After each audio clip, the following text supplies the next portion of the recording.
Olá, caros alunos e alunas da segunda série do ensino médio. Aqui é o professor Leandro, de Química, do canal A Química do Leleco.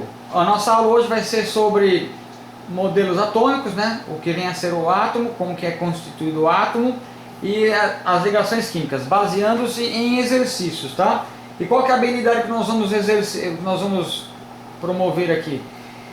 O aluno poderá reconhecer que a matéria é formada por partículas muito pequenas, que são os átomos, e que esses átomos, quando podem se unir através das ligações químicas para formar as substâncias, tá?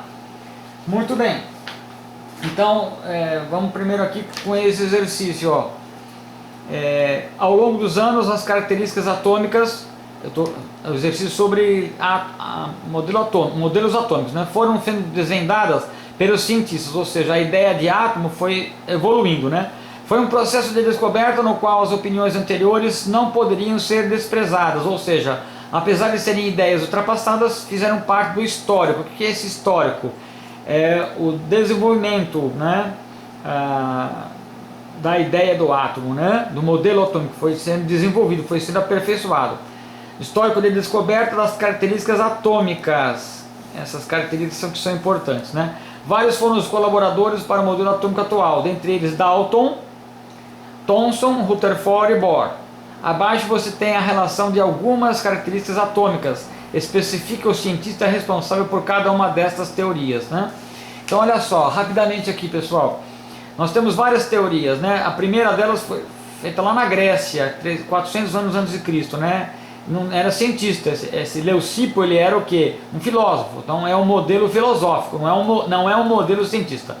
Depois de 21 séculos, né, 2100 anos praticamente, o Dalton, ele fez experiências com reações químicas e disse o seguinte, ele postulou, ele escreveu, disse que o átomo era maciço e indivisível, como se fosse uma bolinha, uma esfera. Esfera como se fosse uma esfera de uma bola de bilhar, né? Que é que a esfera a bola de bilhar é maciça, né? Maciça, ou seja, ela não tem nenhuma parte oca, nada dentro, e ela é indivisível, ela é só uma parte, não tem nenhuma parte, né? Indivisível significa que não tem nenhuma outra parte que constitui ela, tá bom? Depois veio maciço e indivisível, inclusive o modelo dele chama-se bola de bilhar, né? Pra gente lembrar que foi o Dalton que começou com essa ideia de átomo, fazendo experiências. Depois veio o Thomson, ele fez experiências também num laboratório de física com descargas elétricas num tubo de Crookes, e ele confirmou, o átomo para ele continuava sendo maciço, mas divisível. Por quê? O Thomson, ele descobriu que tinha uma partícula menor dentro do elétron, do átomo, perdão, que era o elétron, né? Tinha carga elétrica negativa, então chamaram de elétron, tá? Nessa época descobriram o elétron. Então o que acontece? Para o Thomson, já o átomo continuava sendo maciço, mas era divisível. Divisível em que sentido? Ele tinha coisas menores dentro dele, né? O átomo tinha coisas menores. Então ele lançou o modelo pudim de passas, né? O apelido, né? Pudim de passas. Por quê? Era um pudim onde a massa do pudim tinha carga positiva e tinha a massa, e aqui incrustado na massa do pudim, vamos dizer assim, tem as passas, né, que eram os elétrons, tá certo? Então é só para a gente lembrar que tem um apelido, né? Tem um apelido para cada tipo de modelo, né? Bom, prosseguindo, né? Nesse meio tempo aqui, ó, entre Thomson e Rutherford, eles estudaram melhor a eletricidade, descobriram a radioatividade. Rutherford fez uma experiência muito importante na época dele, né? Tem até o nome dele. E ele descobriu, ele postulou, ele escreveu que na realidade o átomo é um lugar que tem espaços vazios. Como assim espaços vazios? É do tamanho de coisas pequenas, né? Lógico. Então para ele o átomo não era mais maciço e aí continuava sendo divisível, agora era divisível, ou seja, tinha partes. Então para Rutherford assim, o átomo era assim, tinha duas regiões, o núcleo onde tinha os prótons e os prótons positivos e os nêutrons em carga, e ao redor, em volta desse núcleo, a eletrosfera como se fosse uma nuvem, como se fosse um sistema planetário, né? Como se o núcleo fosse o Sol e os elétrons aqui em volta, todo em volta deles, fossem os planetas do sistema solar, tá? Então, sistema planetário, né? Então, na realidade, o espaço vazio estava aqui no meio, né? Entre os elétrons e o núcleo, tá? Entre elétrons e núcleo. Então, na realidade, para Rutherford, o átomo já não era mais maciço, ou seja, ele tinha espaços vazios. Lógico que para coisas pequenas, né? Depois, Rutherford, 2, 3 anos depois, o Bohr, ele, usando a física quântica, os físicos tiveram que inventar a física quântica, organizaram a eletrosfera, ou seja, eles deram ordem nesses elétrons que estão aqui, conseguiram matematizar, usar um modelo matemático para organizar os elétrons, separar os elétrons, na realidade, separar não, organizar, né? Dizer que apesar de serem elétrons, eles têm algumas diferenças, tá bom? Bom, então vamos lá, algumas observações aqui, ó. O átomo é comparado a uma bola de bilhar. Bola de bilhar é o Dalton, tá? Então essa primeira frase é do Dalton, ou é atribuída ao modelo de Dalton. A segunda frase: o átomo é comparado a um pudim de ameixas. Aqui ele usou ameixas, né? Esse pudim de ameixas é relacionado ao Thomson, né? Alguns escrevem sem P, outros escrevem com P, é uma bagunça. 3. O átomo em que os elétrons se organizam em forma de camadas. Camadas é a eletrosfera, que é o Bohr. Bohr, que é mais moderno, né? Ele é mais moderno, tá certo? Os elétrons aqui estão, na realidade, não está tudo bagunçado, está em camadas ao redor do núcleo, tá? Então, a eletrosfera está organizada, é o Bohr, que é o último. E esse aqui, átomo que apresenta em um núcleo carregado positivamente, tem os prótons, em seu redor giram os elétrons com carga negativa, é o Rutherford, né? É o modelo planetário, tá bom? Então é um exercício clássico para você relacionar o cientista com a ideia do modelo, né? Qual que é o detalhe que tem no modelo lá, tá bom? Beleza? Então fica aí. O exercício de ligações químicas. Eu tenho 3 tipos de ligações químicas. Eu tenho ligação iônica, covalente e metálica. Na ligação iônica, como que eu sei que é uma ligação iônica? Eu tenho hidrogênio ligado a metal, nós vamos ver daqui a pouquinho. Metal ligado com a ametal ou não metal. Ligação covalente, eu tenho hidrogênio ligado a ametal ou ametal ligado com ametal, né? E na ligação metálica eu só tenho metais na jogada, tá bom? Então, primeira coisa importante, ó, ligação iônica, eu tenho íons. O que são íons? São átomos que têm cargas elétricas. Pode ser carga elétrica positiva, tem alguns átomos que têm carga elétrica, pode ter carga elétrica positiva, tem alguns átomos que podem ter carga elétrica negativa. Os positivos se chamam cátions e os negativos se chamam ânions. É um nome esquisito, né? Quem forma os íons positivos? Geralmente os metais lá na tabela periódica. Metais. E quem forma os íons negativos? Os ametais. Vamos ver aqui rapidinho, ó. Metais, tudo isso aqui, tudo isso aqui, ó, até o cor-de-rosa aqui, ó.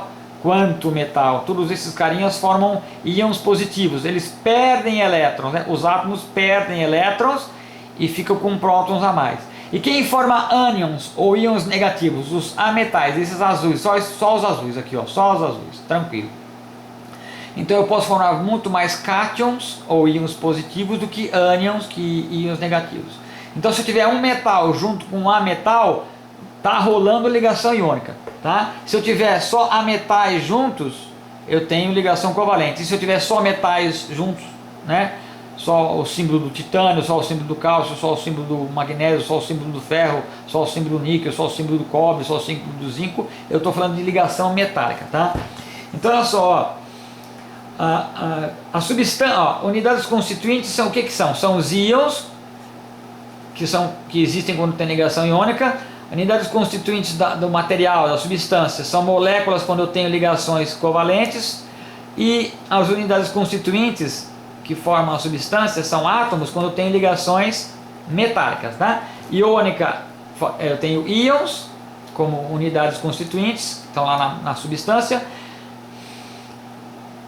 Ligação covalente eu tenho moléculas, e ligação metálica eu tenho átomos ligando uns aos outros. Aqui eu tenho ligações covalentes e aqui eu tenho ligações iônicas, tá? Então vamos ver aqui o primeiro exemplo, rapidinho, ó. Óxido de magnésio, MgO, ó. Mg e ó, o magnésio, ele é um metal aqui na tabela periódica. Se você pegar aqui, ó, magnésio está aqui, ó, magnésio, tá vendo? Opa, mais para baixo, magnésio. Beleza. E o oxigênio é um não metal, tá aqui, ó. Então, um metal com um não metal é só ligação iônica, não tem como, tá bom? Ligação iônica. Ligação iônica. Se é uma ligação iônica, eu tenho íons que formam a substância. A substância óxido de magnésio é formada por íons. Então, pode ser a letra B ou pode ser a letra C, né? Tá certo. Então, a primeira palavra é íons, certo? Beleza. Por enquanto tá fechado. A outra substância, iodo, I2, ó, iodo, I2. Iodo, nessa fórmula aqui, eu tenho 2 átomos de iodo ligados. Iodo é um não metal ou ametal. Vamos ver isso? Como assim, professor? Prova.